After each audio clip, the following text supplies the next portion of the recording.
লক্ষ্মীপুরের রায়পুরে মা ও ৩ মেয়েকে হত্যার ৯ দিন পেরিয়ে গেলেও উন্মোচিত হয়নি প্রকৃত রহস্য। এলাকায় বাড়ছে উদ্বেগ ও নিরাপত্তাহীনতা। এখনো কিছু জানতে পারেনি পুলিশ। একমাত্র জীবিত সদস্য জুনায়েদ ইসলাম সিফাত দ্রুত খুনের রহস্য উদ্ঘাটন, দোষীদের শনাক্ত এবং বিচার নিশ্চিত করার দাবি জানিয়েছেন। সহকর্মী আতোয়ার রহমান মনিরের তথ্য, ছবিতে রিপোর্ট। লক্ষ্মীপুরের রায়পুরে নির্মম হত্যাকাণ্ডে মা ও ৩ বোনকে হারিয়ে এখন নিঃসঙ্গ ও আতঙ্কে দিন কাটাচ্ছেন সিফাত। এখন তার একটাই দাবি, হত্যার প্রকৃত রহস্য উদ্ঘাটন এবং দোষীদের দৃষ্টান্তমূলক বিচার। নিরাপত্তার হীনতার কারণে আজকে আমার একটা পরিবার শেষ হয়ে গেল। তো আমি সরকারের কাছে এটাই চাইবো যে এর পিছনে কে আছে বা এটা কিসের জন্য হয়েছে, ওনারা যেন এটা সঠিকভাবে উদ্ধার করে এবং এর সঠিক বিচার করে।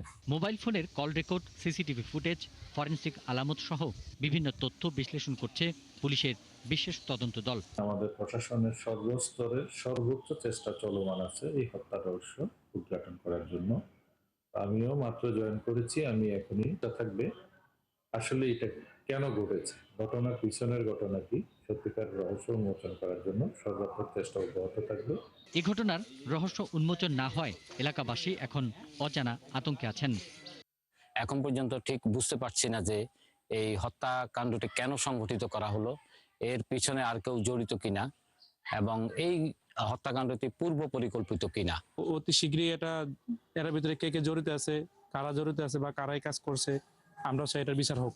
যেহেতু দিনের বেলা এত বড় একটা ঘটনা, এটা আমরাও চাই যেটা যত দ্রুত এটার একটা সমাধান হোক, প্রকৃত খুনি কারা এটা খুঁজে বের করুক। গত 25শে জুন লক্ষ্মীপুরের রায়পুরে মা ও ৩ মেয়েকে হত্যা করা হয়। এ ঘটনায় জড়িত সন্দেহে গণপিটুনিতে নিহত হন অন্তর মজুমদার নামে এক ব্যক্তি। পিন্টু হাজং, ৭১।